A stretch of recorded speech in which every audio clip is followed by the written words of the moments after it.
Aazaath builders, Amapattinam. என்னோட பேர் Abul Kalam Azad, engineer. So இந்த சிவில் ஃபீல்டு அப்படிங்கிறது உங்கள் ஃபேமிலியில் நீங்கள் தான் ஃபஸ்ட்டாக, இதுக்கு முன்னாடி யாரும் இருந்திருக்காங்களா அப்படிங்கிறது? இல்லை, ஓகே. நம்ம சிவில் ஃபீல்டை பொறுத்த வரைக்கும் நான் தான் ஃபேமிலியில் ஃபஸ்ட்டு. கிட்டத்தட்ட நம்ம ஃபேமிலியில் ஃபஸ்ட்டு அதாவது டிகிரி ஹோல்டர் அப்படிங்கிற மாதிரி இந்த ஃபீல்டை பொறுத்த வரைக்கும் வந்திருக்கோம். ஸோ அதெல்லாம் தான் நம்ம ஃபஸ்ட்டு கிட்டத்தட்ட ஒரு 4 இயர்ஸாக நம்மளோட கம்பெனி இந்த ஊரில் இயங்கிட்டு இருக்கு. ஸோ இதை நான் கொண்டு நம்ம இப்போ ஃபர்தராக இப்போ பில்டிங்ஸ் பார்த்துட்டு இருக்கோம் அப்படிங்கிறதான். ஓகே சார், இப்போ கட்டுமானத்துறையில் எப்படி சார் இன்ட்ரெஸ்ட் உங்களுக்கு எப்படி இன்ட்ரெஸ்ட் வந்து இந்த ஃபீல்டில் எப்படி செலக்ட் பண்ணீங்க அப்படிங்கிறது? சார், நம்ம இது வந்து ஃபாதரோட இன்ட்ரெஸ்ட்டில் தான் ஃபஸ்ட் நம்ம எடுத்தது. ஸோ இது மட்டும் இல்லாமல் இது பார்த்தீங்கன்னா செல்ஃபாக நம்ம ஓனாக பண்ணக்கூடிய பிஸ்னஸ். ஸோ சிவில் இன்ஜினியரிங் பொறுத்த வரைக்கும் இதே வந்து நம்ம மற்ற பிஸ்னஸை பொறுத்த வரைக்கும் பார்த்தீங்கன்னா இன்னொரு கம்பெனியில் போய் நம்ம ஒர்க் பண்ணுற மாதிரி இருக்கும். சிவில்னால் நம்ம வந்து செல்ஃபாக நம்ம இண்டிவிஜுவலாக பண்ணக்கூடிய பிஸ்னஸ் மேன் அப்படிங்கிற கான்செப்ட்டில் இந்த பிஸ்னஸ் இருக்கும் அப்படிங்கிறதுனால சிவில் ஃபீல்டை செலக்ட் பண்ணோம். இந்த சிவில் ஃபீல்டு அப்படின்னு பார்த்தீங்கன்னா ப்ராடாக இருக்கும். ஸோ ஆல்மோஸ்ட் வந்து நம்ம பர்டிகுலராக ஒரு பில்டிங் ஒர்க் மட்டும் கிடையாது. ஈவன் நம்ம வந்து ஒரு ரோடு ஒர்க்காக இருக்கட்டும், இல்லைதான் நம்ம வந்து ஒரு பிரிட்ஜ் ஒர்க்காக இருக்கட்டும், இல்லைதான் நமக்கு வந்து ஒரு வாட்டர் டேங்க் கன்ஸ்ட்ரக்ஷனாக இருக்கட்டும். ஸோ நார்மலாக நம்ம என்னென்ன ஒர்க்கெல்லாம் நம்ம சிவில் ஓரியன்டாக ஜென்ரலாக சிவில்ங்கிற வேர்டு வந்து காமன் டு ஆல் அப்படிங்கிற மாதிரி வரும். ஸோ இந்த மாதிரி ஐடென்டிஃபிகேஷனுக்கு இந்த காமனாக இருக்கக்கூடிய எல்லா விஷயங்களும் நமக்கு வந்து சிவில் ரிலேட்டடாக வர்றதுனால நம்ம எந்த ஒர்க் வேண்டாலும் பப்ளிக் ரிலேட்டடாக நம்ம செய்யக்கூடிய ஒரு ஸ்கோப் வந்து சிவில் ஃபீல்டுக்கு மட்டும்தான் இருக்குது. ஸோ அதனால தான் நம்ம சிவிலை வந்து செலக்ட் பண்ணி படித்தது.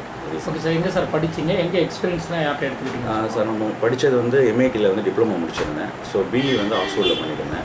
ஸோ எம்டெக் வந்து கிறிஸ்டின் யூனிவர்சிட்டியில் முடிச்சிருந்தேன். ஸோ இப்போ வந்து நம்ம டிப்ளமோ முடிச்சுட்டு இமீடியட்டாகவே நான் வந்து பிஇ ஆக்ஸ்ஃபோர்டில் ஃபஸ்ட்டு செட் நாங்கள் தான் படிச்சிருந்தோம். Nearly 2006 to 2009 batch. ஸோ அதை முடிச்சுட்டு நான் வந்து ஃபர்தராக ஃப்யூச்சரை பற்றி எல்லாருக்குமே அந்த படிக்கையில் ஒரு கவலைகள் இருக்கும். ஃப்யூச்சரில் நம்ம என்ன பண்ண போகிறோம், என்ன ஆக போகிறோம் அப்படிங்கிற மாதிரி. ஸோ அதை முடித்ததோட நான் வந்து பிஇ எக்ஸாம் எழுதி முடிச்சுட்டு வரேன். ஸோ இமீடியட்டாக ஃபாதர் வந்து பாம்பேக்கு போகிறதுக்காக பாம்பேயில் சில ஜாப் ரெடி பண்ணிவிட்டு எனக்கு அனுப்பிச்சி விட்ருந்தாங்க. நான் பாம்பேயில் கிட்டத்தட்ட ஒரு 6 months ஒர்க் பண்ணிகிட்டு இருந்தேன். ஸோ 6 months ஒர்க் பண்ணிக்கிட்டு அங்கேருந்து எனக்கு ஆல்மோஸ்ட் நான் வந்து அதாவது சிவில் இன்ஜினியர்ஸை பொறுத்த வரைக்கும் எல்லாருமே ஹார்ட்வேர் ஆல்மோஸ்ட் வந்து ஹார்ட் ஒர்க் இதாக இருக்கும் அப்படிங்கிற மாதிரி ஸ்கோப் இருக்கும். எனக்கு ஒரு இன்ட்ரெஸ்ட், செல்ஃப் இன்ட்ரெஸ்ட்னு பார்த்தீங்கன்னா சாஃப்ட்வேர் ரிலேட்டடாக. ஸோ சிவில் ரிலேட்டடாக இருக்கக்கூடிய AutoCAD, Primavera, STAAD Pro, related to MS Office, இது இல்லாமல் throughout the software knowledges கொஞ்சம் ஜாஸ்தியாக நான் இன்ட்ரெஸ்ட்டில் இருந்தேன். ஸோ அது மட்டும் இல்லாமல் ஜிஸ்ஆர்க் அண்ட் ஜிபிஎஸ்என் சாஃப்ட்வேர்லாம் தெரிஞ்சிருந்தது. ஸோ இதெல்லாம் எனக்கு வந்து ஃபாரின் போகிறதுக்கு ரொம்ப ஹெல்ப்பாக இருந்தது. ஸோ நான் 6 months பாம்பேயில் ஒர்க் பண்ணிக்கிட்டு ஃபர்தராக அதுலேருந்து எனக்கு ஃபாரின் போகக்கூடிய ஆப்பர்ச்சுனிட்டி கிடச்சிது. ஸோ அதுலேருந்து நான் ஃபாரினில் கிட்டத்தட்ட ஒரு 1 year டிசைன் இன்ஜினியர் ஒர்க் பண்ணேன். ஸோ அதுக்கப்புறம் ஃபர்தராக வந்துட்டு ஒரு ஈவன் மேரேஜுக்காக நான் ஊருக்கு வந்ததோட ஸோ ஒரு காலேஜில் அசோசியேட் ப்ரொஃபஸராக நியர்லி ஒரு 2 years ஒர்க் பண்ணிக்கிட்டு அப்படி எம்டெக் முடித்தேன். ஸோ முடிச்சுட்டு அடுத்தது ஃபர்தராக எஸ்ஆர்எம் காலேஜில் சப்கான்ட்ராக்ட் ஒர்க் எடுத்து செஞ்சுக்கிட்டு இருந்தேன் ஒரு 1 year. ஸோ செஞ்சுட்டு அதுக்கப்புறம் அப்படியே நம்ம சிவில் ஃபீல்டு லைனில் மாட்டேன். ஓகே சார், இப்போ கட்டுமானத்துறை அப்படின்னா 2 வகைகள் இருக்குது சார். ஒன்று வந்து பாரம்பரியமாக அனுபவ ரீதியாக பண்ணக்கூடிய கொத்தனார், மேஸ்திரி, இவர்கள் ஒரு கட்டுமான பணியில் ஈடுபட்டுருக்காங்க. இன்னொன்று வந்து படிச்சுட்டு இந்த ஃபீல்டில் வராங்க, பிஏ படிச்சுட்டு இந்த ஃபீல்டுக்கு வராங்க. இப்போ ரெண்டுக்கும் என்ன சார் டிஃப்ரெண்ட் என்ன இருக்குது? ஒரு கிளைண்ட் இன்ஜினியர்ஸ்ட்டை வர்றதுனால என்ன பெனிஃபிட் கிடைக்குதுன்னு நினைக்கிறீங்க? ஸோ இப்போ நமக்கு வந்து பார்த்தீங்கன்னா எக்ஸ்பீரியன்ஸுங்கிறது முக்கியமான விஷயம். ஸோ அதே டயத்தில் எஜுகேஷன் அப்படிங்கிறது முக்கியமான விஷயம். ரெண்டுமே வந்து பேரலாக இருக்கக்கூடிய நம்ம லைஃப் கேரியரில் இருக்க வேண்டிய ஒரு விஷயங்கள். ஸோ அதாவது பார்த்தோன்னா நம்ம வந்து full and full theoretical knowledge. So education அப்படிங்கிறது தியரட்டிக்கல் வச்சுக்கலாம். ஸோ நம்ம அனுபவங்கிறது ப்ராக்டிக்கல் அப்படின்னு வச்சுக்கலாம். ஸோ தியரட்டிக்கல் பொறுத்த வரைக்கும் நம்ம இந்த ஒவ்வொரு ஃபீல்டை பொறுத்து தியரட்டிக்கல் அப்ளிகபிள் ஆகும். ஸோ இப்போ நம்ம ஒரு ஜென்ரலாக ஒரு கன்ஸ்ட்ரக்ஷன் ஒர்க் அப்படின்னு எடுத்துக்கிட்டோம் அப்படின்னா தியரட்டிக்கல் ஒர்க்கை பொறுத்த வரைக்கும் so ratio, for example cement matter ratio 1:6 for brick work அப்படிங்கிற மாதிரி கான்செப்டில் இருக்கும். இதே மாதிரி பிளாஸ்டிங்காக இருந்தால் 1:5 அப்படிங்கிற ரேஷியோ இருக்கும். ஸோ இந்த நம்ம படித்த இந்த அப்ளிகேஷன் வந்து எப்படி யூஸ் பண்ணலாம்னா நம்ம வந்து பார்த்திங்கன்னா நிறைய சிவில் இன்ஜினியர்ஸ்க்கு அக்கௌண்ட்ஸ் அப்படிங்கிறதே தெரியாது. ஸோ அதாவது நார்மலாக என்ன நினைப்போம்னா நம்ம வந்து ஒரு கிளைண்ட்லேருந்து பணம் வாங்குகிறோம். ஸோ கிளைண்ட்லேருந்து பணம் வாங்கிட்டு அதை நம்ம அந்த கைக்கு இந்த பணம் நம்ம கைக்கு வந்ததுக்கப்புறம் நம்ம எப்படி ஃபீல் பண்ணுவோம்னா இது நம்ம பண்ணுங்கிற மாதிரி நிறைய இன்ஜினியர்ஸ் ஃபீல் பண்ணிடுறாங்க. அந்த பணத்தை வச்சு நம்ம பில்டிங் கட்டி கொடுத்துட்டு அதில் மிச்சம் ஒரு லாபம் தான் நம்ம பணங்கிறது வந்து அவங்களுக்கு வந்து அந்த நாலேஜ் கிடைக்க மாட்டேங்குது. ஸோ நான் கிட்டத்தட்ட என்னோட எக்ஸ்பீரியன்ஸில் ஆல்மோஸ்ட் நமக்கு ஒரு 10 years எக்ஸ்பீரியன்ஸில் நான் பார்த்த வரைக்கும் இன்ஜினியர்ஸ் எல்லாமே என்ன நினைக்கிறாங்கன்னா ஒரு கிளைண்ட்டோட பணம் நம்ம கைக்கு வந்தோடனே நம்ம பணமாக ஃபீல் பண்ணிடுறாங்க. ஸோ இதனால நிறைய இன்ஜினியர்ஸ் வந்து அவங்க லைஃப்பில் கேரியரில் ஃபெயில் ஆகிறதுக்கு ஒரு முக்கியமான ரீசன் அப்படின்னு பார்த்தீங்கன்னா இந்த மென்டாலிட்டி தான். ஸோ நம்ம கொடுத்துருக்க மட்டும் வாங்குற பணத்துக்கு நம்ம எந்த லெவல் ஒர்க்கை முடிக்கணுமோ அந்த ஒர்க்கை முடிச்சுட்டு அதில் கிடைக்கிற பெனிஃபிட் நம்ம எடுத்துக்கிட்டாலே ஃபஸ்ட் நம்ம இன்ஜினியர் சைடு நல்லாயிருக்கும். ஸோ இதே வந்து நெக்ஸ்ட்டு வந்து ப்ராக்டிக்கல் வைஸ் பார்த்தீங்கன்னா படித்து முடிச்சுட்டு வந்தோடனே எல்லா விஷயங்களும் நமக்கு தெரியாது. ஸோ ஒன்லி அவங்க வந்து தியரட்டிக்கலாக ரிட்டன் ஒர்க் அல்லது ஒரு படித்த விஷயங்களை தெரிஞ்சு வச்சுருப்பாங்க. ஒரு மார்க்கிங் கூட ஜென்ரலாக தெரியாது. இன்னும் சொல்ல போனால் படித்தவங்கள்ட்ட பார்த்தீங்கன்னா ஒரு ப்ராக்டிக்கலாக ஒரு விஷயங்கள் கேட்டோம்னா ஒரு இன்ச்சஸ்க்கு எத்தனை எம்எம், நியர்லி 25 mm அப்படிங்கிற சொல்கிறதே நிறையா டவுட்ஸ் இருக்கும். இன்னும் சொல்ல போனால் 1 ஃபீட்டுக்கு எவ்வளோ எக்ஸாக்டாக எத்தனை எம்எம் கேட்டோம்னா 304.8 mm சொல்ல மாட்டாங்க. சில பேர் இன்னும் ஜென்ரலாக 300 mm சொல்லுவாங்க, இல்லை 30 cm சொல்லுவாங்க. ஸோ அதாவது இந்த ப்ராக்டிக்கல் வித் அக்யூரேசிக்கு தியரட்டிக்கல் நாலேஜ் ரொம்ப முக்கியம். ஸோ இதை நம்ம தெரிஞ்சுக்கிட்டு ஃபஸ்ட்டு எடுத்தோடனே நம்ம வந்து செல்ஃபாக கன்ஸ்ட்ரக்ஷன் ஸ்டார்ட் பண்ணக்கூடாது. ஒரு மினிமம் 2 to 3 years அல்லது 4 years நம்ம வந்து எக்ஸ்பீரியன்ஸ் நல்லா கேதர் பண்ணிக்கிட்டு நம்ம ஃபீல்டுக்குள்ளே போனால் நல்ல லைஃப் வந்து கண்டிப்பாக நல்லாயிருக்கும். ஸோ அதே டயத்தில் வந்துட்டு இது வந்து என்னோட வந்து ஆல்மோஸ்ட் எஜுகேஷனல் பர்சன் கூட என்னோட அட்வைஸ் வந்து என்னென்னு பார்த்தீங்கன்னா மினிமம் 4 years எக்ஸ்பீரியன்ஸ் எடுத்துகிட்டு ஃபீல்டுக்குள்ளே போனால் நம்மளோட ஃபியூச்சர் நல்லாயிருக்கும். அதனால் வந்துட்டு அவங்க ரெண்டாவது பார்த்தீங்கன்னா கொஞ்சம் ஸ்ட்ரக்சரல் சைடு என்னென்ன ரெயின்ஃபோர்ஸ்மெண்ட் போடலாம் அப்படிங்கிறதுல எல்லாமே வந்து எஜுகேட்டட் பர்சனுக்கு தெரிய வந்துடும். இதே வந்து நம்ம வந்து இப்போ கொத்தனார் செய்கிறாரு அப்படின்னா அவர் என்ன பண்ணுவார்னா ஒரு இன்ஜினியர் ஏதாவது ஒரு ராடு போட்டிருப்பாரு, அந்த ராடு அவர் மேட்ச் பண்ணி தான் போடுவார். ஸோ அப்போ வந்து நார்மலாக வந்து எஜுகேட்டரில் என்னென்ன விஷயங்கள் பார்த்தீங்கன்னா ஒரு விஷயம் எக்கனாமிக்கலாக செய்யலாம். ஒரு இடத்துல பார்த்தீங்கன்னா 12 mm ராடு தேவைப்பட 12 mm தான் போடுவார். ஆனால் கொத்தனார் என்ன பண்ணால் 20 mm ராடு போடுவார். ஸோ அப்போ வந்து எக்கனாமிக்கல் சைடு பார்த்தீங்கன்னா கிளைண்ட்டுக்கு வந்து கொஞ்சம் ஜாஸ்தியாக போகும். இன்னொரு விஷயங்கள் வந்து எலிவேஷன் ஒர்க் இதெல்லாம் பார்த்தீங்கன்னா ஒரு அப்சர்வேஷன் அப்படின்னு பார்த்தீங்கன்னா கிளைண்ட்டுக்கும் இன்ஜினியர்ஸுக்கும் ஈஸியாக அவங்க எது ஒரு விஷயம் நினச்சாலும் அவங்க ஈஸியாக அப்சர்வ் பண்ணி அதை சொல்லக்கூடிய என்ன விஷயங்கள் இருக்கும். இதே கொத்தனாரை பொறுத்த வரைக்கும் பார்த்தோம்னா அந்த விஷயங்கள் சொல்கிறது புரிஞ்சுக்கிறது அப்படிங்கிறதுல ரொம்ப டைம் எடுக்கும். ஸோ ஒரு அவங்க முழுமையாக அந்த பில்டிங்கை நம்ப முடியாது, முழுமையாக நம்பி அவங்களுக்கு கையில் ஒப்படைக்க முடியாது. ஸோ இன்ஜினியர்ஸை பொறுத்த வரைக்கும் இன்கேஸ் வந்து அவங்க வந்து ஒரு கன்சல்டிங் ஆகுறாங்க, இல்லை தான் ஒரு கான்ட்ராக்டராக எடுத்து செய்கிறாங்க, இல்லை இந்த மாதிரி விஷயங்கள் இன்ஜினியர்ஸ் ஆல்மோஸ்ட் பில்டிங்கில் என்ட்ரி ஆகுறாங்க. ஸோ இப்போ கொத்தனாரை பொறுத்த வரைக்கும் ஒரு ஸ்ட்ரக்சர் அப்படிங்கிறது பார்த்தீங்கன்னா மெயின் ஸ்ட்ரக்சருக்கு கொத்தனார் ப்ளஸ் மேஷன் தேவை, ப்ளஸ் அதுக்கு இல்லாமல் எலக்ட்ரிஷியன் தேவை. ஸோ இதெல்லாம் ஒரு ஸ்ட்ரக்சர் ஆல்மோஸ்ட் ரெடி ஆகிடும். அதுக்கப்புறம் பார்த்தீங்கன்னா டைல்ஸ் லேபர் தேவை, ஸோ பெயிண்டிங் ஆள் தேவை, ஸோ அதுக்கப்புறம் கார்பெண்டர் தேவை. ஸோ இது எல்லாமே சேர்ந்து ஒரு ஃபேமிலி தான் ஒரு சிவில் கன்ஸ்ட்ரக்ஷன் அப்படிங்கிறது. ஸோ அனுபவம் மட்டும் கண்டிப்பாக முக்கியம் இல்லை. ஸோ அதே டயத்தில் ஒன்லி எஜுகேட்டட் மட்டும் இருந்தால் போதும், அதுக்குன்னா போதும்னு சொல்ல முடியாது. ரெண்டுமே ஒரு நல்ல கன்ஸ்ட்ரக்ஷனுக்கு ரெண்டுமே தேவை. அதுக்கு ரொம்ப எல்லாத்தையும் அதுக்கு மேலே முக்கியம் அக்கௌண்ட்ஸ். ஸோ அக்கௌண்ட்ஸ் யார் நல்லா மெயின்டைன் பண்ணுறாங்களோ கண்டிப்பாக அந்த கன்ஸ்ட்ரக்ஷன் கம்பெனி நல்ல நிலைமைக்கு வரும்போது தான் எனக்கு கருத்து. ஓகே சார், இப்போ நீங்கள் சொல்லும்போது இன்ஜினியர்ஸோட பயன்பாடு பற்றி சொல்லுங்கள். இன்றைக்கி இந்த BE engineer and diploma engineer இருக்காங்க இல்லையா, இவங்க வந்து ஆர்கிடெக்ட் ஸ்ட்ரக்சர்ஸை டிபெண்ட் பண்ணி தான் இன்றைக்கி கன்ஸ்ட்ரக்ஷன் பண்ணணுமா, இல்லை வந்து அவங்களுக்கு அந்த பிஇயில் படிக்கக்கூடிய நாலேஜே போதுமானதா கட்டுமானம் செய்யுது? தாராளமாக பியோட நாலேஜே தாராளமாக கன்ஸ்ட்ரக்ஷனுக்கு போதும். ஸோ இன்கேஸ் எலிவேஷன் நல்லா பண்ணணும்னு நினச்சா அவங்க வந்து என்ன பண்ணலாம்னா ஒரு ஆர்கிடெக்டை போய் டிபெண்ட் பண்ணி பார்க்கலாம். ஸோ மேபி பார்த்தீங்கன்னா G+1 அது ground floor plus first floor அப்படிங்கிறது பார்த்தோம்னா அந்த கிரவுண்ட் ஃப்ளோர் ஃபர்ஸ்ட் ஃப்ளோருக்கு நார்மலாகவே இந்த டிப்ளமோ ப்ளஸ் பிஇ நாலேஜ் எனக்கு கம்ப்ளீட்லி போதும். இல்லை இன்னும் பிஇ ஹோல்டரை பொறுத்த வரைக்கும் G+5 வரைக்கும் தாராளமாக கட்டலாம். ஏன்னா ஆல்மோஸ்ட் அவங்க வந்து ஸ்டடீஸில் பார்த்தீங்கன்னா டிசைன் ஆஃப் ஆர்சிங்கிற பேப்பர் படிப்பாங்க. ஸோ அந்த பேப்பர் ரிலேட்டடாகவே எல்லாமே என்ன இருக்குன்னு பார்த்தோம்னா ஸ்டீல் ரெயின்ஃபோர்ஸ்மெண்ட் எப்படி நம்ம ப்ரொவைட் பண்ண போகிறோம். ஸோ ஆல்மோஸ்ட் ஸ்ட்ரக்சர் படித்து தான் ஒருத்தர் ஸ்டீல் என்ன ஸ்ட்ரக்சர் பண்ணணும்னு கிடையாது. BE holders are eligible to making அதாவது ரெயின்ஃபோர்ஸ்மெண்ட் ஸ்ட்ரக்சர்ஸ் அப்படின்னு தாராளமாக சொல்லலாம். ஸோ அதனால் இப்போ டிப்ளமோ ஹோல்டர்ஸை பொறுத்த அவங்க பிகினிங் ஸ்டேஜில் இருப்பாங்க. ஏன்னா 10th முடிச்சுட்டு டேரெக்டாக first year second year third year படிப்பாங்க. ஸோ டிப்ளமோங்கிறது 3 years கோர்ஸ், 10th முடிச்சா +2 முடிச்சா அது 2 years கோர்ஸ் ஆகிடுது. பிஇ அப்படிங்கிறது +2 ஆஃப்டர் கம்ப்ளீஷனுக்கு அப்புறம் 4 years வந்துடுது. ஸோ அப்போ அப்படின்னு பார்த்தீங்கன்னா நம்ம வந்து ஒரு நல்ல ஒரு எலிவேஷன் கொடுக்கணும்னு நினைக்க போகும்போது அவங்க ஆர்கிடெக்டை இது பண்ணலாம். ஸோ அது மட்டும் இல்லாமல் அவங்களுக்கே ஆர்கிடெக்ட்னு ஒரு சாஃப்ட்வேர் ஒன்று இருக்குது, ஆர்கிகேடுன்னு ஒன்று இருக்குது, இப்போ வந்து ரிவீட்னு ஒரு சாஃப்ட்வேர் இருக்குது. இதெல்லாம் ஆல்மோஸ்ட் பார்த்தீங்கன்னா எலிவேஷன் ரிலேட்டட் தான். தாராளமாக வந்து பிஇ ஹோல்டர்ஸ் இந்த விஷயத்தை செய்யலாம். ஓகே சார், இப்போ இன்றைக்கி வந்து பார்த்திங்க அப்படின்னா சதுரடிக்கு தொகை நிர்ணயம் பண்ணி சில கட்டுமான பணிகள் நடக்குது. சிலர் வந்து ஐட்டம் வேரிஸ் பண்ணுறாங்க. இப்போ கட்டுமானத்துறையை பொறுத்த வரைக்கும் எது பெஸ்ட்டு, ஒரு கிளைண்ட்டுக்கும் இன்ஜினியருக்கும் அண்டர்ஸ்டாண்டிங்காக இருக்கணும்னா எந்த முறையில் செய்யணும் அப்படின்னு நினைக்கிறீங்க? இல்லை நமக்கு வந்து அதாவது பார்த்தீங்கன்னா மெட்டீரியல்லேருந்து நம்ம இன்ஜினியர்ஸ்க்கு கொடுக்குறது பெஸ்ட்டுன்னா இதுவும் பெஸ்ட்டு அதுவும் பெஸ்ட்டு. இது எதுவுமே நம்ம வந்து சில பேர் பார்த்தீங்கன்னா என்னென்னு ஸ்பெசிஃபிகேஷன் கேட்பாங்க. அந்த ஸ்பெசிஃபிகேஷனை கொடுத்துட்டு இதுக்கு இந்த தொகை இது பண்ணிட்டா ஸோ இது எல்லாமே இன்ஜினியர்ஸ் அவரே கேர் பண்ணி அவரே பர்ச்சேஸ் பண்ணி அந்த மெட்டீரியலை கொண்டு வந்து அந்த ஒர்க்கில் வந்து நம்ம வந்து இம்ப்ளிமெண்ட் பண்ணிவிடுவோம். ஸோ சில பேர் என்ன பண்ணுவாங்கன்னா ஆசிலேஷனில் இருப்பாங்க, இந்த பொருள் போடலாமா அந்த பொருள் போடலாம். ஒரு எக்ஸாம்பிள் வந்து ஒரு கம்பி எடுத்துக்கலாம். கம்பியில் கிட்டத்தட்ட பல்வேறு வெரைட்டிகள் இருக்குது. ஸோ டாட்டா, JSW, ஸோ இது இல்லாமல் அம்மன் CRS பார் ப்ளஸ் வந்து திருமலை இப்படின்னு கிட்டத்தட்ட பார்த்தீங்கன்னா நிறைய வெரைட்டி ஆஃப் பார்ஸ் இருக்குது. ஸோ அவங்க என்ன பண்ணால் எந்த பார் போடுறது, என்ன விஷயங்கள் செய்கிறது அப்படின்னு ஆசிலேஷனில் இருக்காங்க அப்படின்னா அவங்க வந்து இன்ஜினியர்ஸை லேபர் கான்ட்ராக்ட் கொடுத்துட்டு அதுக்கு முன்னாடி அவங்களுக்கு முன்னாடி இதுகளை ப்ளஸ் வந்து 5% அந்த டோட்டல் காஸ்ட்டில் கொடுத்துட்றாங்க அப்படின்னா ஸோ ஆசிலேஷனில் உள்ள கிளைண்ட்டுக்கு ஏதாவது லேபர் கான்ட்ராக்ட் மெத்தடில் கொடுக்குறது பெஸ்ட்டு. இல்லை நான் ஓகே நான் இவர் எப்படிலாம் நம்புகிறேன், இவர் மேலே எனக்கு முழு நம்பிக்கை இருக்குது, நல்லா செய்வார் நீங்கள் ஃபீல் பண்ணிங்கன்னா தாராளமாக நீங்கள் வந்து டோட்டல் ரேட்டில் கொடுத்துட்டு அவர் நீங்கள் ஃபாலோ பண்ணிக்கிங்க, செக் பண்ணிக்கோங்க. ஸோ குவாலிட்டி கண்ட்ரோல் பார்த்துக்கோங்க. இப்போ நீங்கள் எப்படி சார் கன்சல்ட்டிங்கோ இல்லை டோட்டல் கான்ட்ராக்ட்? சார் நாங்கள் மேக்ஸிமம் கன்சல்ட்டிங் நான் வந்து எதிர்பார்க்குறோம். ஸோ டோட்டல் கான்ட்ராக்ட் வரைக்கும். ஸோ ஏதாவது என்னோட லைஃப்பில் என்ன என் மேலே நேரம் நம்பிக்கை வச்சுருக்காங்களோ ஸோ அவங்களுக்கு நாங்கள் தாராளமாக செஞ்சு கொடுத்துறோம். ஏன்னா ஒருத்தரை வந்து குறை சொல்லணும்னா 1000 விதத்துக்கு, ஆனால் 100 விதத்தில் நம்ம வந்து குறை சொல்லிடலாம். ஸோ ஒருத்தர் வந்து நம்ம பாராட்டுறதுக்கு 100 மெத்தட் நம்ம பாராட்டலாம். ஸோ கிளைண்ட் நமக்கு கிடைச்சிருக்க கிளைண்ட் வந்து என்ன மாதிரி பேஸில் இருக்காங்க, அவங்க எதை எக்ஸ்பெக்ட் பண்ணுறாங்களோ அதை நம்ம நிவர்த்தி பண்ணி கொடுக்க வேண்டிய விஷயத்தில் நம்மளோட கான்சன்ட்ரேஷன் வந்து நல்லா இருக்கும். Okay sir. இப்போ இன்றைக்கி வந்து பார்த்திங்க அப்படின்னா சதுரடிக்கு தொகை நிர்ணயம் பண்ணுறாங்க சார். இப்போ நம்ம சர்வேல கிடைச்ச ரிசல்ட்டு, இப்போ ஒரு இன்ஜினியர்ஸ் வந்து ஒரு பிஇ இன்ஜினியர் வந்து ஒரு 1600 கோட் பண்ணுறாரு அப்படின்னாக்க, அதே மாதிரி படித்த ஒரு பிஇ இன்ஜினியர் எக்ஸ்பீரியன்ஸ் இன்ஜினியரே பார்த்தீங்கன்னா 1300க்கு பண்ணுறதுக்கு கூட தயாராக இருக்காங்க அப்படிங்கிற ஒரு தகவல் பரவலாக சொல்லப்படுது. இந்தளவு டிஃப்ரெண்ட் வருமா? கிளைண்ட்டு கன்சூமருக்கு மத்தியில் ஒரு தவறான எண்ணங்கள் வருது, இவ்வளோ லாபம் வச்சு விற்கிறாங்க அப்படிங்கிற மாதிரி ஒரு எண்ணம் இருக்குது. கண்டிப்பாக இல்லை, நீங்கள் சொல்கிறது இப்போ நடைமுறையில் தாராளமாக இருக்குது. அந்த 1300 பண்ணக்கூடியவங்க மேக்ஸிமம் ஃப்ராடாக தான் இருக்காங்க. ஸோ அவங்க என்ன பண்ணுவாங்கன்னா இனிஷியலாக அந்த ஒர்க்கை ஸ்டார்ட் பண்ணி விட்டுட்டு ஃபர்தர் அவங்க என்ன பண்ணிடுறாங்கன்னா அவங்களுக்கும் ஃபைனலில் பார்த்தீங்கன்னா அந்த நீங்கள் ஏற்கனவே ஆல்ரெடி சொல்லியிருந்தீங்க பிரச்சனைகள் உண்டாகுது அப்படின்ட்டு. கஸ்டமர்ஸுக்கும் இன்ஜினியர்ஸுக்கும் எப்போ பிரச்சனைகள் வரும்னா ஒரு 1500 ரூபாய் ரேட் கோட் பண்ணி அவங்க போயிட்டு இருக்க போகும்போது ஸோ இவர் சம்மந்தமே இல்லாமல் கிட்டத்தட்ட அதுலேருந்து ஒரு நியர்லி ஒரு 20% ரேட்டை அவரை டிவியேட் பண்ணி சொல்கிறாரு அப்படின்னா ஃபைனலில் பார்த்தீங்கன்னா ஏதாவது ஒரு குவாலிட்டியை ரெடியூஸ் பண்ணலாம். ஸோ குவாலிட்டியை பொறுத்த வரைக்கும் ஒரு இன்றைக்கி வந்து டாட்டா அப்படின்னு பார்த்தீங்கன்னா 58 ரூபாய் இருக்குன்னா நார்மலாக இன்னும் சாதா கம்பிகள் பார்த்தீங்கன்னா 40 ரூபாய்க்கு கிடைக்குது. ஸோ அப்போ நம்ம 58 ரூபாய்க்கு யூஸ் பண்ணுற கம்பி இருக்குது, 40 ரூபாய்க்கு யூஸ் பண்ணுற கம்பி இருக்குது. சிமெண்ட்டை பொறுத்த வரைக்கும் பிராண்டட் சிமெண்ட் எல்லாமே 380 ருபீஸில் இருக்குது, அன்பிராண்டட் எல்லாமே 320 ருபீஸ்க்கு அவைலபிலிட்டி இருக்குது.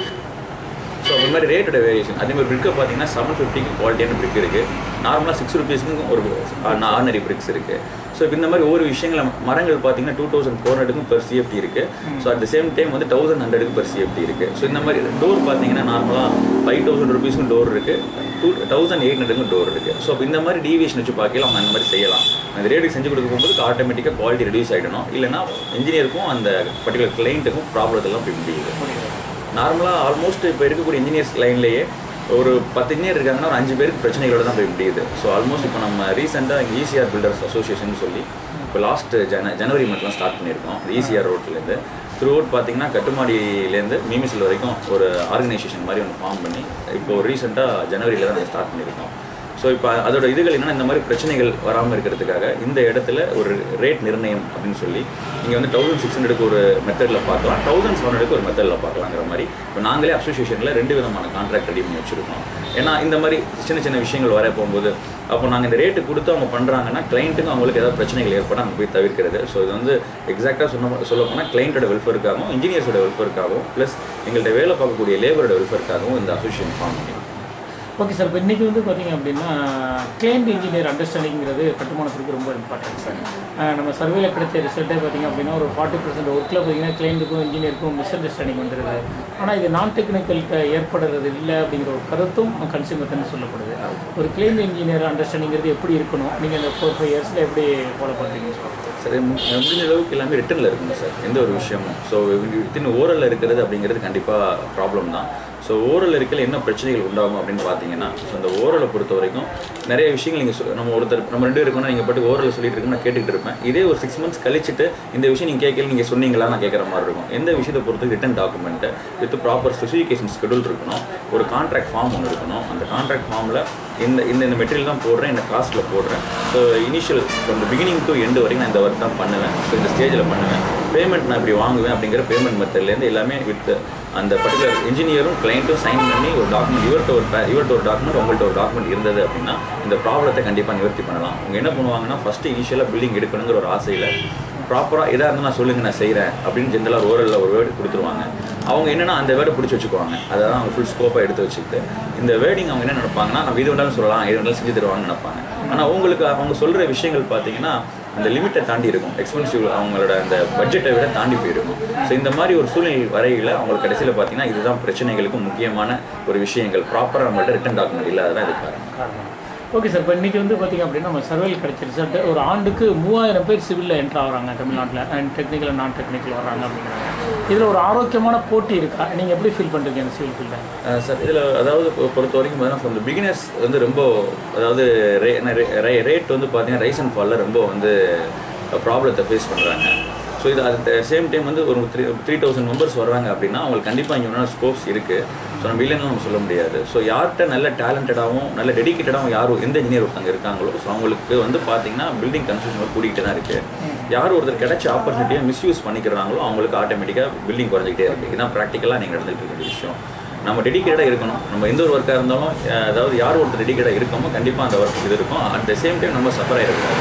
எந்த இடத்துலையும் நம்ம ப்ராப்ளத்தை நம்மளே உண்டு பண்ணிக்கிறக்கூடாது. ஸோ முடிஞ்ச அளவுக்கு written document plus at the same time நம்ம எதாக இருந்தாலும் இதான் மெத்தட் இப்படி தான் செய்யணும் அப்படிங்கிற மாதிரி நமக்கு ஒரு ப்ரொசீஜர்ஸ் இருந்ததுன்னா கண்டிப்பாக நம்ம லைஃப்பில் ஃபெயில் ஆகிறதுக்கான சான்சஸ் கிடையாது நினைக்கிறேன் சார். Okay sir. இப்போ இன்றைக்கி வந்து பார்த்திங்க அப்படின்னா நம்ம காரைக்குடி சைடெல்லாம் கட்டுமானங்கள் பார்க்குறோம். ஒரு 200 வருஷம் வரைக்கும் இன்னும் பில்டிங் குவாலிட்டியாக இருக்கிறத பார்க்குறோம்.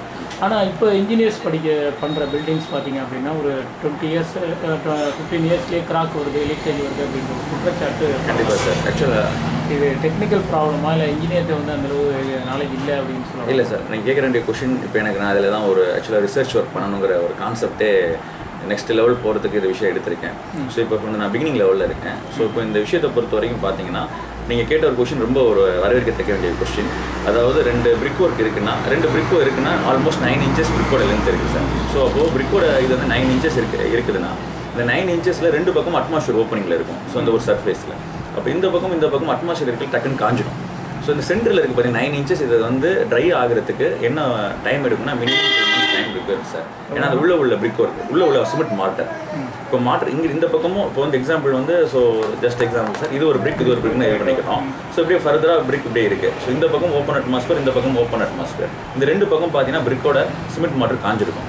இதே நீங்கள் ஒரு 1 வீக் கழிச்சு இந்த ஒரு பிரிக்கை தட்டி பார்த்தீங்கன்னா உள்ளே பார்த்தீங்கன்னா ஈரமாக தெரியும். இது பக்காவாக இது வந்து ட்ரை ஆகிறதுக்கு மினிமம் 2 months டைம் இருக்கும் சார். அதை நம்ம தெரியாமல் இல்லை எல்லாம் என்ன பண்ணுறாங்கன்னா இப்போ வந்து ஒருத்தங்க இன்ஜினியர்கிட்ட பில்டிங் கொடுத்தோன்னே 6 months பில்டிங் தாங்க. ஸோ அவங்க கொடுக்குற டேஸ் மேக்ஸிமம் 180 days.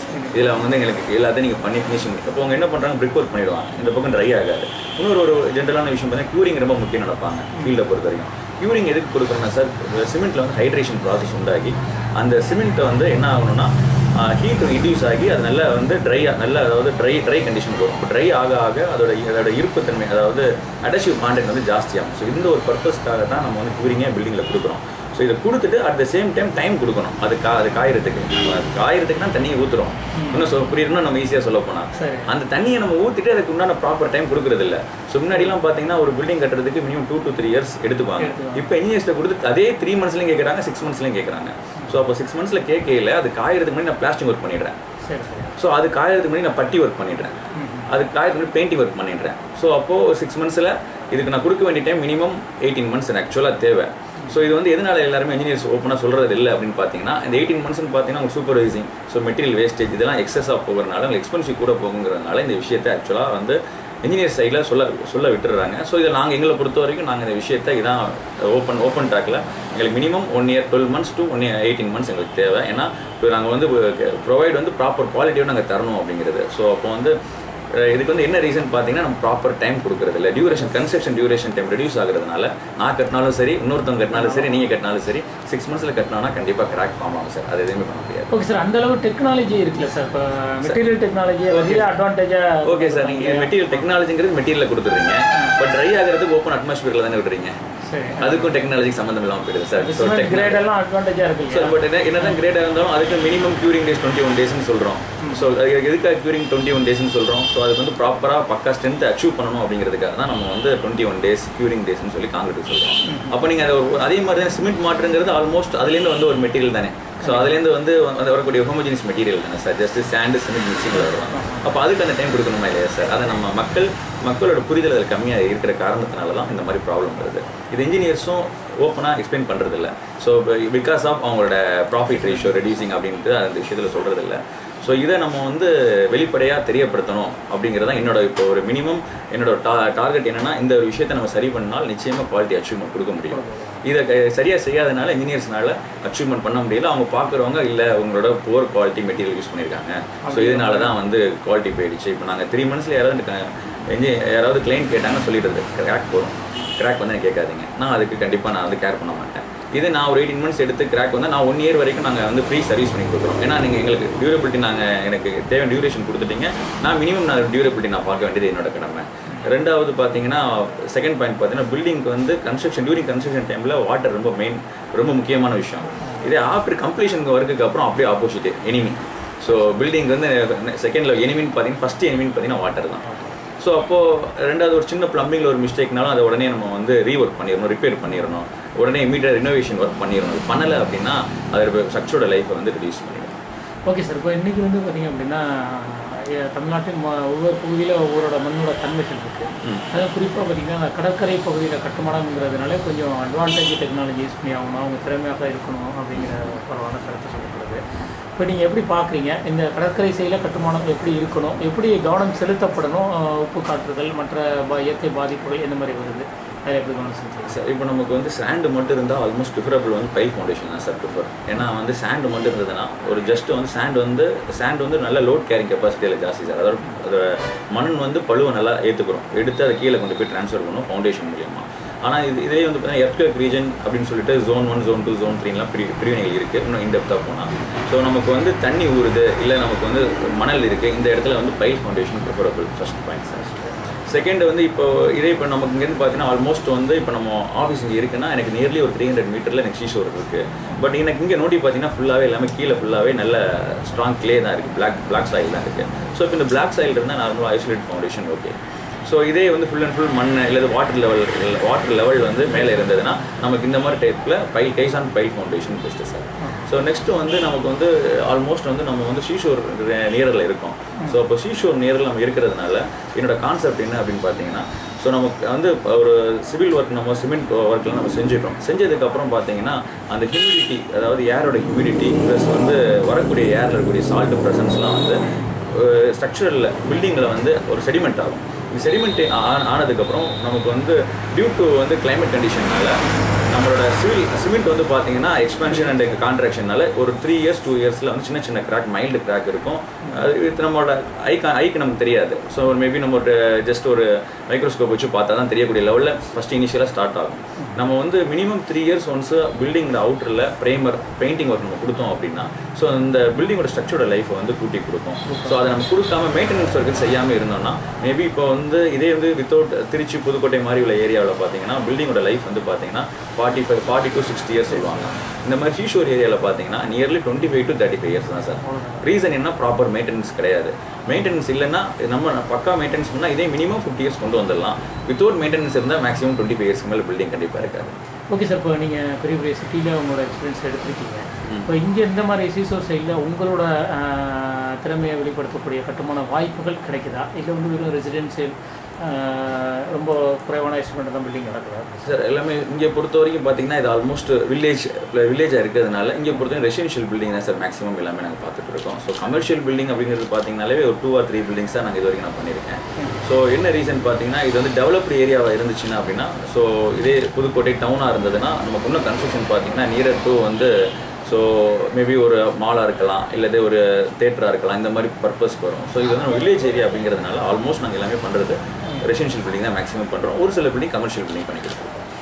உங்களோட இலக்கை என்ன சார், என்ன கோல் பண்ணணும்னு நினைக்கிறீங்க இந்த சிவில் ஃபீல்டை பொறுத்த வரைக்கும் சார்? இந்த ஆக்சுவலாக சிவில் ஃபீல்டை பொறுத்த வரைக்கும் சிவில் ஃபீல்டில் எல்லாருமே ஒரு ஜென்ரலான விஷயம் என்ன நினச்சிருப்பாங்கன்னா ஒரு சிவில் ஃபீல்டில் பண்ணால் மினிமம் 20% பெனிஃபிட்டு. ஸோ அப்படிங்கிற மாதிரி ஆக்சுவலாக இன்னை வரைக்குமே நம்ம சிவில் ஃபீல்டில் தான் ஸ்கோப் இருக்குது. ஸோ நான் என்னோட தாட் வந்து அந்த 20% நாங்கள் மினிமம் ஒரு 3% பெனிஃபிட் வச்சு நம்ம இதை வந்து ஒரு சர்வீஸாக பண்ணி கொடுக்கணும். ஏன்னா வந்து பார்த்தீங்கன்னா ஒரு ஜென்ரல் எல்லோரும் எந்த ஒரு பீப்புளாக இருந்தாலும் முதல்ல ஒரு விஷயம் வந்து உணவு, உடை, வீடு அப்படிங்கிற மாதிரி ஒரு பேசிக் கான்செப்டில் இந்த பேசிக் நீட்ஸில் நம்மளோட வீடு அப்படிங்கிறது வந்துருக்கு. ஸோ இந்த நம்ம வந்து அதாவது ஒரு பில்டிங்ஸ் நம்ம கன்சல்டிங் பண்ணுறோம், கூட கொஞ்சம் செஞ்சு கொடுத்து நம்மளோட அதை இன்கம் ரேஷியோ குறைச்சி நம்ம நிறைய பில்டிங் பண்ணி கொடுக்கணும், எல்லாருக்கும் அந்த வீடுங்கிற ஒரு விஷயம் கிடைக்கணும் அப்படிங்கிற ஒரு தாட்டில் இது சர்வீஸை நினச்சி பண்ணுறோம் சார். நம்பர் ஆஃப் கன்ஸ்ட்ரக்ஷன் எவ்வளோ சார் பண்ணியிருக்கீங்க ரெசிடென்ஷியல் சார்? இப்போ ரெசிடென்ஷியல் பில்டிங்கில் நீங்கள் பார்த்தீங்கன்னா கன்சல்டிங் இந்த முறைகளில் நியர்லி 50 பில்டிங்ஸ் ஃபினிஷ் பண்ணி கொடுத்துருவோம் சார். Okay sir. இப்போ உங்களுக்கு ரோல் மாடல்னு யார் இருக்கா சிவில் ஃபீல்டில், எப்படி என்ன நினைக்கிறீங்க அந்த மாதிரி? அதாவது அப்படின்னு பார்த்தீங்கன்னா நம்ம வந்து நான் டீச்சிங் ஃபீல்டில் இருக்க போகும்போது ப்ளஸ் நான் டியூரிங் நம்ம படிச்சுட்டு இருக்க போகும்போது எங்கள் HOD அப்படின்னு சொல்லிட்டு டாக்டர் தனலட்சுமி வந்துருக்காங்க. ஸோ அவங்களோட மெயின்டெனன்ஸ் பங்க்சுவாலிட்டி ரொம்ப பிடிச்சது. அப்புறம் அப்ராடில் ஒர்க் பண்ண போகும்போது இன்ஜினியர் மோனியம்னு சொல்லிட்டு அவங்க வந்து ரொம்ப வந்து சாஃப்டாக எல்லாத்தையும் ஹேண்டில் பண்ணுவாங்க. ஸோ அந்த விஷயங்கள் பிடிக்கும். அதுக்கு மேலே எல்லாருக்கும் இருக்க மாதிரி என்னோடய ஃபாதர். ஸோ இந்த 3 பேரை நம்ம லைஃப்பில் எடுத்துக்காட்டாக நான் எடுத்துக்கிட்டேன். ஸோ அக்கௌண்ட் செக்ஷனுக்கு ஃபாதர், டெக்னிக்கல் கோவப்படாமல் இருக்கிறது ஒரு இன்ஜினியர் மோனின்னு ஒரு எஜிப்ஷியன். ஸோ நல்ல பிரதர், அவங்க அவங்கள்ட்ட நான் நல்ல எக்ஸ்பீரியன்ஸை கேதர் பண்ணிக்கிட்டேன். ப்ளஸ் எனக்கு சொல்லிக் கொடுத்தேன் என்னுடைய teacher doctor GD Dhanalakshmi ma'am சொல்லிட்டு அவங்க. ஓகே சார், வேறு ஏதாவது சிறப்பம்சங்கள் உங்களோட பில்டர்ஸை பற்றி எதுவும் சொல்லணும்னா சொல்லுங்கள். இல்லை, ஸோ எல்லாரோட இன்ஜினியர்ஸ் எல்லாருமே இருக்கும். ஸோ எல்லாரோட இன்ஜினியர்ஸோட எல்லாருமே என்ன நினைக்கிறதுனா முடிஞ்ச அளவுக்கு நல்ல முறையில் பில்டிங்கை செஞ்சு கொடுக்கணும் அப்படிங்கிறது எல்லாருடைய கருத்துக்கள். அது முடிஞ்ச அளவுக்கு இந்த வாய்ப்புகள் நீங்கள் ஒவ்வொரு கஸ்டமர் தர்றாங்க, அவங்களுக்கு தான் நம்ம முதல்ல வந்து நன்றிகளை தெரியப்படுத்திக்கிறோம். இதில் இன்னும் ஒரு பெரிய ஒரு சந்தோஷம்னா, எங்களுக்கு வந்து ஒரு 500 பேருக்கு நாங்கள் வந்து டெய்லியும் ஒரு 500 பேர் எழுதும் குறைஞ்சது 100 பேரில் எங்களுக்கு பேருக்கு வேலைகள் இந்த நிறுவனத்து மூலியமாக தர்றது எங்களுக்கு ரொம்ப மகிழ்ச்சியாக இருக்குது. இதே மாதிரி இந்த பயணங்களை நாங்கள் தொடர்ந்து நல்ல முறையில் செய்கிறதுக்கு இறைவனோட உதவியும் மக்களோட நாட்டமும் நாங்கள் கண்டிப்பாக நாங்கள் நம்புகிறோம். ஓகே சார், உங்கள் பில்டர்ஸ் நேம் சொல்லிக்கிங்க, உங்கள் கான்டாக்ட் நம்பர், ஆஃபீஸ் எங்கே இருக்குது அப்படிங்கிறத. ஓகே, இது வந்து Azad builders, ECR main ECR ரோட்டில் இருக்குது. So south Ammapattinam, Manamelkudi taluk, Pudukkottai district. Contact number contact number 9489790328. Okay, thank you.